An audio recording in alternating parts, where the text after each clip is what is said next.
नमस्कार, मैं doctor H N व्यास, सह आचार्य समाजशास्त्र विभाग, माणिक्यलाल वर्मा, राजकीय महाविद्यालय भीलवाड़ा।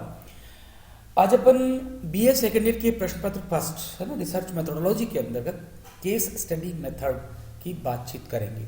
उसके अंतर्गत वैयक्तिक अध्ययन पद्धति की परिभाषा, वैयक्तिक अध्ययन पद्धति की विशेषताएं, वैयक्तिक अध्ययन पद्धति की आधारभूत मान्यताएं, पद्धति के प्रकार, पद्धति की प्रक्रिया, पद्धति के यंत्र एवं प्रविधियां, पद्धति का महत्व और पद्धति की सीमाओं के बारे में अपन अध्ययन करेंगे। तो सबसे पहले अपन बात करते हैं सामाजिक अनुसंधान के क्षेत्र में वैयक्तिक अध्ययन पद्धति बहुत प्राचीन एवं महत्वपूर्ण मानी जाती है। जो हम लोग डेटा कलेक्ट करते हैं उसमें केस स्टडी मेथड का अपने आप में एक यूनिक महत्व है और ये बहुत पुरानी पद्धति के रूप में हम इसको स्वीकार करते हैं। यह पद्धति गुणात्मक पद्धति का ही एक रूप है जिसमें किसी व्यक्ति, संस्था या समुदाय के बारे में पूर्ण एवं गहन जानकारी प्राप्त की जाती है और उसके संपूर्ण जीवन के व्यवहार, प्रतिमान तथा जीवन की प्रक्रियाओं, प्रतिक्रियाओं के अंतर संबंधों की जानकारी प्राप्त की जाती है। वैयक्तिक अध्ययन पद्धति का प्रयोग अनुसंधान में प्रथम बार फ्रेडरिक लिपले ने पारिवारिक बजट विश्लेषण के संदर्भ में किया था। उनके बाद हर्बर्ट स्पेंसर ने भी उनके मानव जातीय अध्ययनों के अंतर्गत इस विधि का प्रयोग किया। M.E. वाटसन के अनुसार जब हम किसी इकाई के विशेष पहलू अथवा उसके संपूर्ण क्षेत्र तथा सामाजिक अंतर संबंधों को सांस्कृतिक पृष्ठभूमि में रखकर उससे संबंधित तथ्यों का संकलन करते हैं तो उसे वैयक्तिक अध्ययन पद्धति कहते हैं। इस विधि द्वारा मानव व्यवहार का सूक्ष्म, गहन, विशिष्ट और विस्तृत विवरण प्रस्तुत किया जाता है। इसी कारण बर्गेस ने इस विधि को सामाजिक सूक्ष्मदर्शी यंत्र, सोशल माइक्रोस्कोप कहा है। जैसा कि आपको पता है कि जो बायोलॉजिकल लैब होती है उसमें माइक्रोस्कोपिक एक यंत्र होता है, माइक्रोस्कोप, और उससे बारीक से बारीक चीज़ों को देखने का प्रयास किया जाता है। उसी तरीके से जो हमारी केस स्टडी मेथड है, इसको जो बर्गेस है उन्होंने सामाजिक सूक्ष्मदर्शक यंत्र कहा है।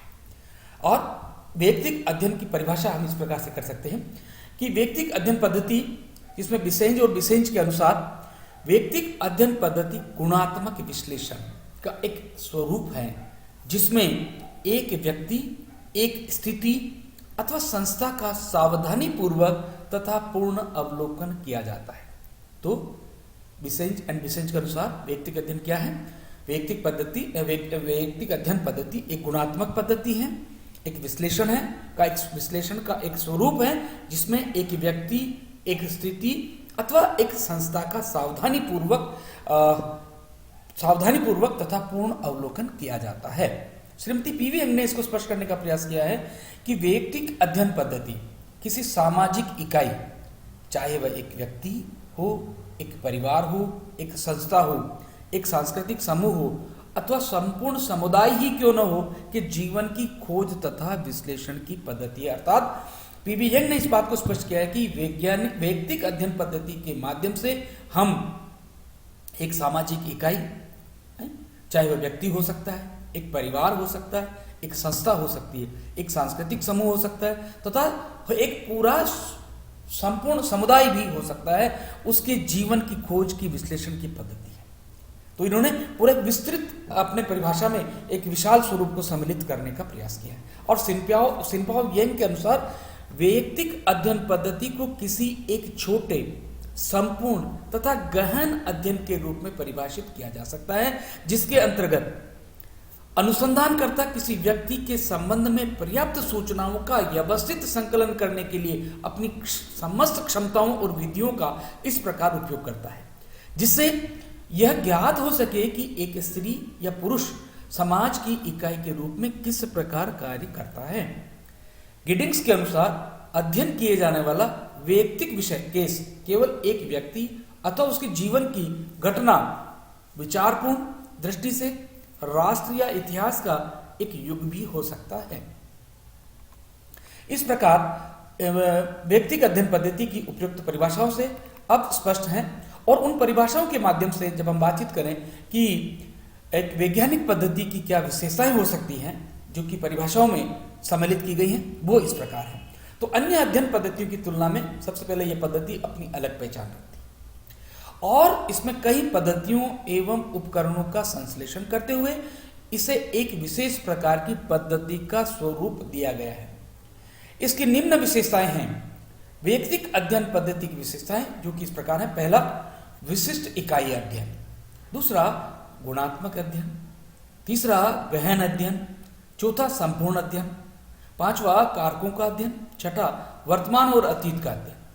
और सातवां, संपूर्ण पद्धतियों का प्रयोग। तो सबसे पहले अपन बात करेंगे, इसको थोड़ा डिटेल में समझेंगे कि ये विशिष्ट इकाई अध्ययन क्या है, इसकी विशेषताओं के अंतर्गत। तो विशिष्ट इकाई अध्ययन से हम जब पाते हैं तो यह अध्ययन विधि एक विशिष्ट सामाजिक इकाई का संपूर्ण अध्ययन है। इकाई मूर्त रूप भी हो सकती है और अमूर्त भी हो सकती है। इस इकाई के रूप में व्यक्ति, संस्था, समुदाय, परिवार, जाति, उपजाति किसी को भी लिया जा सकता है।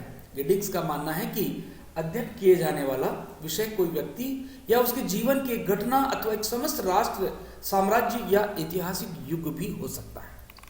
दूसरा आता है इसका गुणात्मक अध्ययन, क्वालिटेटिव स्टडी। इस अध्ययन की प्रकृति गुणात्मक होती है क्योंकि इस विधि द्वारा केवल गुणात्मक तथ्यों का ही अध्ययन संभव होता है।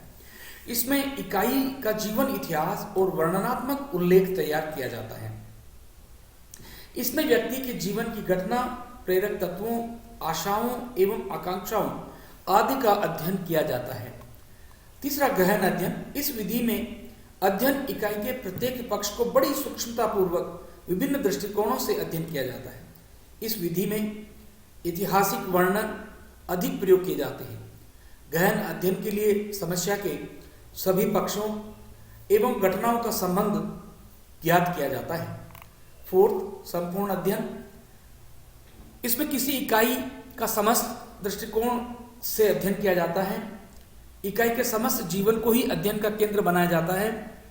इसमें व्यक्ति,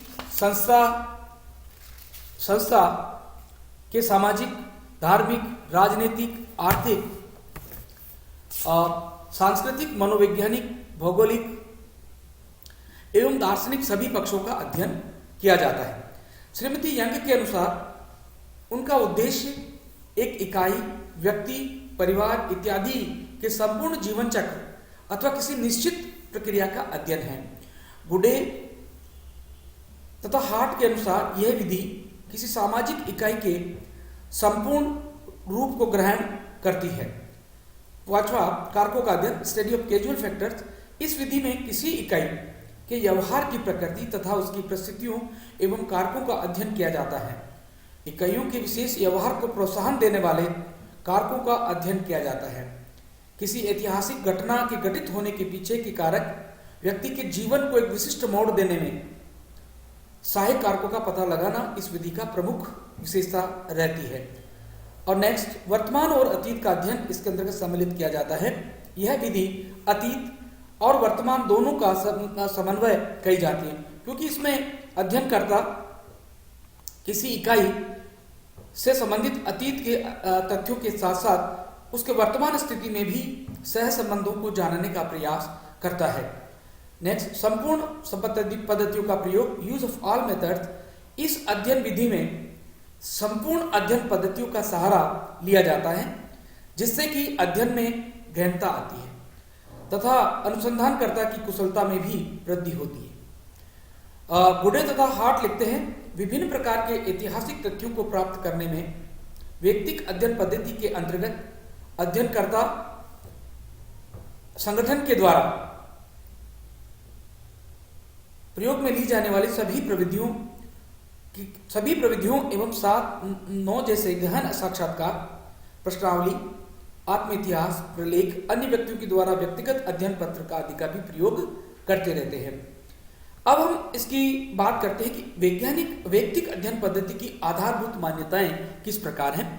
इस अध्ययन विधि में एक अथवा कुछ इकाइयों के अध्ययन से प्राप्त निष्कर्षों को समग्र पर लागू किया जाता है। इसमें विशेष अध्ययनों के आधार पर सामान्य निष्कर्ष निकाले जाते हैं। यह अध्ययन कुछ मौलिक मान्यताओं पर आधारित हैं।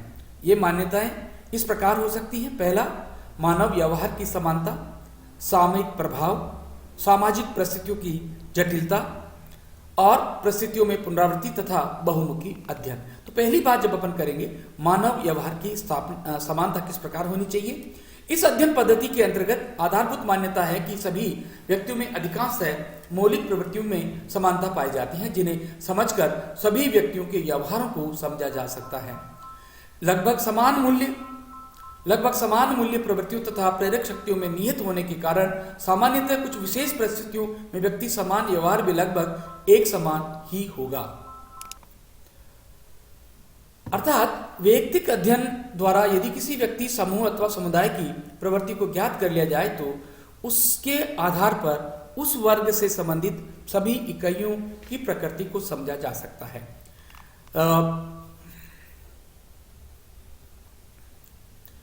सामयिक प्रभाव, मानव व्यवहार में समय तत्व का प्रधान हाथ होता है। समाज में जो आज घटित हो रहा है वह भूतकाल की अनेक घटनाओं एवं प्रभावों का प्रतिफल है। किसी भी घटना या परिस्थिति के पीछे अतीत का इतिहास छिपा होता है। अतः किसी घटना को समझने के लिए उसके पूर्व की घटनाओं एवं इतिहास को जानना आवश्यक होता है। ये ऐसी विधि है जिसके द्वारा किसी विशेष घटना को प्रभावित करने वाले कारकों को एक विशेष अवधि में समझा जा सकता है। किसी अपराधी, अध्यापक, सामाजिक नेता, भारत पाकिस्तान के युद्ध आदि में अनेक पूर्वकालिक सांस्कृतिक अथवा सामाजिक दशाओं का प्रभाव देखा जा सकता है। सामाजिक परिस्थितियों की जटिलता, कॉम्प्लेक्सिटी ऑफ सोशल सिचुएशंस, सामाजिक जीवन के अंतर्गत घटित होने वाली घटनाएं अधिक संख्या में तथा जटिल रूप में हमारे सामने आती हैं। मानव व्यवहार में अनेक अदृश्य एवं अमूर्त तथ्य विद्यमान होते हैं जिन्हें देखना अथवा समझना काफी कठिन कार्य होता है। किसी सामाजिक इकाई के व्यवहारों, क्रियाओं, मनोवृत्तियों आदि को समझने के लिए इसका संपूर्ण अध्ययन करना आवश्यक है। इस प्रकार इस विधि द्वारा उन परिस्थितियों का समग्र अध्ययन किया जाता है। नेक्स्ट, परिस्थितियों की पुनरावृत्ति, रिपीटेशन ऑफ कंडीशंस। मानव व्यवहार परिस्थितियों से प्रभावित होता है। सामान्य जीवन की दशाएं निरंतर परिवर्तित होते रहने से मानव व्यवहार भी परिवर्तित होता रहता है। इस विधि की मान्यता है कि यदि एक परिस्थिति के अंतर्गत किसी व्यक्ति या समूह के व्यवहार को ज्ञात कर लिया जाए तो उसी परिस्थिति में अन्य व्यक्ति अथवा समूह भी उसी प्रकार का व्यवहार करेंगे, अर्थात परिस्थितियों की पुनरावृत्ति होती रहती है। बहुमुखी अध्ययन, मल्टी फेस स्टडी।